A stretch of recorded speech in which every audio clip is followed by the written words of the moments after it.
Labdien, mani sauc skolotāja Krista, un šodien mēs kopīgi centīsimies atbildēt uz vairākiem jautājumiem. Pirmais no tiem ir, kā pētīt vēstures avotus, un otrais, kur tad šie vēstures avoti glabājas. Mūsu stundas mērķis ir noteikt vēstures avotu veidus, atkal to atkārtosim, noteiksim, kādas ir vēstures avotiem raksturīgās pazīmes, un tad paskatīsimies to, kā tad šos vēstures avotus mēs varam pētīt. Nu, lūk, pirmais uzdevums, ko es aicinu tevi darīt, ir tātad lasīt tekstu un atbildēt uz jautājumiem. Kā jau esmu vairākas reizes teikusi, šajā mācību priekšmetā sociālās zinātnes un vēsture vai vēsture un sociālās zinātnes ļoti daudz mums ir jāstrādā dažādiem informācijas avotiem, cenšoties izprast, nu, kas tad mums ir nepieciešams no šī, ko mēs varam jaunu uzzināt. Un šeit ir viens jautājums uzdots, kā vēsturnieki var izpētīt pagātnes notikumus. Centīsimies to atbildēt. Vari apturēt mācību video un lasīt pats, vai arī lasīt ar mani kopā. Lai izzinātu kādu konkrētu tēmu, ir svarīgi izvēlēties un atlasīt vēstures avotus. Piemēram, lai noskaidrotu, kā cilvēki gādāja par drošību pagātnē, var apskatīt tā laika cietokšņus un ieročus. Lai uzzinātu, kā cilvēki sazinājās pagātnē, var izpētīt rakstību un saglabājušos rakstītos tekstus. Jo tālāk pagātni pēta, jo mazāk vēstures avoti ir saglabājies. Par lielāko daļu cilvēces vēstures vispār nav rakstīta liecība, jo rakstība tad vēl nebija, vai arī tā mūsdienās netiek vairs izmantot un nav mums saprotama. Arī mutvārdu un skaņu vēstures avotu nav no laika, kad skaņu vēl neprat ierakstīt, tāpēc vēstures pētniecībā pamatā izmanto lietiskos un vizuālos vēstures avotus. Tātad mēģinot atbildēt uz jautājumu, kā vēsturnieki var izpētīt pagātnes notikumus. Lai izpētītu pagātnes notikumus, vēsturniekiem ir jāstrādā ar dažādiem vēstures avotiem. Lai konkrētu tēmu izpētītu, mums vispirms ir jāatrod, jeb jāapkopo vēstures avoti. Un tie ir daudzveidīgi. Tie var būt rakstītie vēstures avoti, tie var būt vizuālie, lietiskie, audio jeb skaņas. Atkarībā no tā, kuru vēstures posmu mēs pētam, kādu jautājumu mēs gribam izskatīt, un tā būs atkarīgs tas, ko mēs kā vēsturnieki izvēlamies kā avots, ar kuriem strādāt. Iespējams, mēs vienmēr gribētu, lai mums būtu vizuālie vēstures avoti, piemēram, fotogrāfijas, vai mums būtu video materiāli, bet, protams, ja mēs domājam par senāku pagātni, kad vēl kameras nebija izgudrotas, tad mums, diemžēl, šādu nav. Nu, lūk. Paskatīsimies praktiski.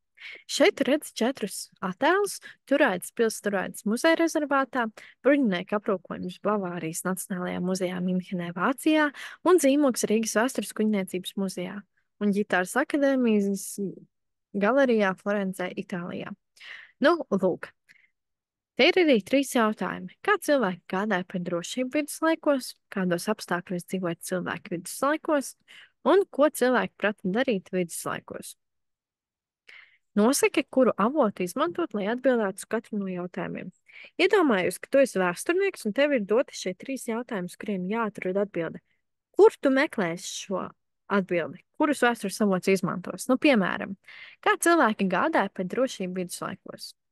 Es izvēlētos strādāt ar bruņinieku aprīkojumu Bavārijas Nacionālajā muzejā Minhenē, Vācijā. Jo šajā muzejā ir dažādi vēstures avoti par bruņinieku apģērbu, par ieročiem, kas mums palīdzētu saprast par to, kā tad domāja par drošību. Tālāk, kādos apstākļos dzīvoja cilvēki viduslaikos? Šeit noteikti mums varētu palīdzēt Turaidas pils Turaidas muzeja rezervātā, kur mēs varam redzēt gan aprīkojumu, gan mēbeles, gan vispār kā tad izskatījās. Tālāk, ko cilvēki prata darīt viduslaikos? Nu, piemēram, mēs varam paskatīties uz ģitārām. Akadēmijas galerijā Florencē, vai arī zīmogu no Rīgas un vēstures kuģniecības muzeja mēs varam redzēt, ko tad cilvēki prata, ka arī tad bija mūzikas instrumenti, vai arī kādi darbojās amatnieki, kā veidoja zīmogus un tam līdzīgi. Nu, lūk, kāds ir tavas domas? Otrais uzdevums. Atkal lasīsim tekstu. Ja nepieciešams, apturi mācību video, ja ne, vari lasīt kopā ar mani. Daudzi no mūsdienu vēsturiskajiem avotiem tiek uzglabāti muzejos un arhīvos, kur tie ir pieejami publiskai apskatai un pētniecības vajadzībām. Vēstures avoti glabājas arī ģimeņu arhīvos, fotogrāfijas, senas lietas, priekšmetu, dokumenti, ģimeņu relikvijas. Daļa vēstures avotu laika gaitā ir iznīcinājusi uguns, mitrums, grauzēji un insekti, kā arī cilvēki, kam šie vēstures avoti ir likušies nesurīgi vai pat bīstami. Dažkārt vēstures avots iznīcina, izmantojot tos kādā citā veidā, piemēram, baznīcas pārbūvē par sporta zāli, avīzes palīmē zem tapetēm, monētas pārkausē un tam līdzīgi. Dabas un vidas objekti iet bojā arī laika apstākļu un cilvēku iedarbības rezultātā. Vēstures avots kļūst par derīgu vēstures liecību tikai tad, ja to lieto, lai atbildētu uz kādu jautājumu par vēsturi. Ja nav jautājumu vai avots neatbild uz uzdoto jautājumu, tad avotu nevar dēvēt par derīgu vēstures liecību. Jautājums, ko jaunu uzzināja?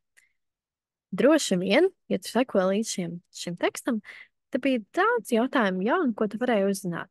Pirmkārt par to, kur tiek glabāti vēstures avoti. Daļa vēstures avoti ir arī mūsu mājās, kas ir liecības par to, kā dzīvo jūsu vecāki un vecāki. Tās var būt kādas ģimenes fotogrāfijas vai kādas lietas, kas ir atstātas mantojumā. Tāpat liela daļa vēstures avotu glabājas muzejos un arhīvos, piemēram, kā mēs iepriekš skatījāmies piemērus. Tāpat daļa vēstures avotu ir arī tādas ēkas, piemēram, pilis, pilsdrupas un tam līdzīgi, kuras tātad glabājas ārā, kas ir kā kultūras pieminekļi. Tāpat šeit tika runāts par to, ka nevienmēr viss vēstures avots saglabājas, un līdz ar to pētnieki dažkārt var sastapties ar situāciju, kurā viņiem nav vēstures avoti, ar kuriem strādāt, tāpēc, ka tie ir gājuši bojā. Varbūt ir bijis ugunsgrēks, vai varbūt cilvēki speciāli šos vēstures avotus ir iznīcinājuši. Tāpat trešais jaunais, ko es uzzināju, ir tas, ko mēs varam saukt par derīgiem vēstures avotiem. Šeit tiek runāts, ka derīgas vēstures liecības ir tie vēstures avoti, kuri spēj atbildēt uz jautājumu. Lūk. Skatāmies tālāk. Šeit pirmajā stabiņā ir doti dažādi vēstures avoti, un otrajā stabiņā ir doti muzeja nosaukumi. Mums ir jāpadomā, kurā muzejā katrs no šiem vēstures avotiem varētu atrasties. Pirmais – Latvijas teritorijas karti okupācijas laikā. Otrais – Latvijas teritorijas viduslaiku pilsadarinājums. Trešais – Latvijas karavīra formas tārps no dažādiem vēstures laikiem. Vēsturisku laivu palieks un Vilhelma Purvīša gleznas. Ja mums būtu jārunā par Latvijas teritorijas karti okupācijas laikā, mēs noteikti to varētu redzēt Latvijas okupācijas muzejā, vai ne? Tad pie pirmā mēs noteikti varētu likt šeit burtiņu A, ja? Tad to mēs varētu redzēt Latvijas okupācijas muzejā. Latvijas teritorijas viduslaiku pils atdarinājumu mēs noteikti varētu redzēt, piemēram, Latvijas Nacionālajā vēstures muzejā. Tālāk Latvijas karavīra formas tērps no dažādiem vēstures laikiem mēs varētu redzēt kara muzejā, noteikti. Vēsturisku laivu palieks mēs varētu redzēt Rīgas vēstures un kuģniecības muzejā. Šeit mēs redzam vārdu kuģniecību. Un Vilhelma Purvīša gleznas. Gleznas noteikti mums varētu būt Nacionālajā mākslas muzejā D. Lūk, vai tu arī šādi domāji? Skatāmies tālāk. Nākamais. Ja tu būtu vēsturnieks un tev būtu jāatbild uz kādu no jautājumiem, tad vispirms padomāt, kur tu šos vēstures avotus vari atrast un kurus tu izmantos. Iespējams, tu izmantos rakstītos vēstures avotus vai arī, piemēram, vizuālos, kas būtu fotogrāfijas. Dotos uz arhīvu vai skatītos to, kas tā mājās ir, un tad censtos šos avotus pētīt. Ir īpašs veids, kādā vēstures avots pēta, pievēršot uzmanību detaļām. Pirmkārt, mēs cenšamies noteikt, kāds ir avota virsraksts, kad šis avots ir tapis, kurš to ir radījis, tātad, un kam tas ir domāts. Kad tas ir tapis, tātad laiks, no kura gada ir šis avots, adresāts, kam šis avots ir domāts. Ja tā ir bijusi vēstule, varbūt mums ir vēstule adresāts, autors un kurš tad ir šo vēstuli rakstījis.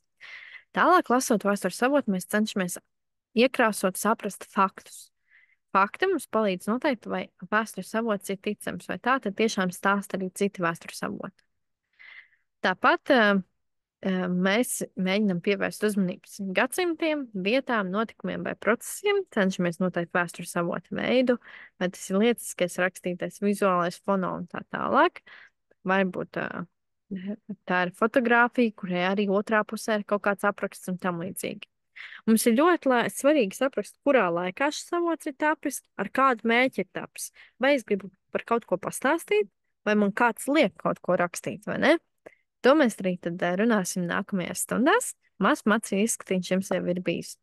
Paldies par darbu šajā stundā Un ceru, ka jūs būsiet gatavi un nebaidieties tālāk izzināt tātad vēsturi. Jauku dienu!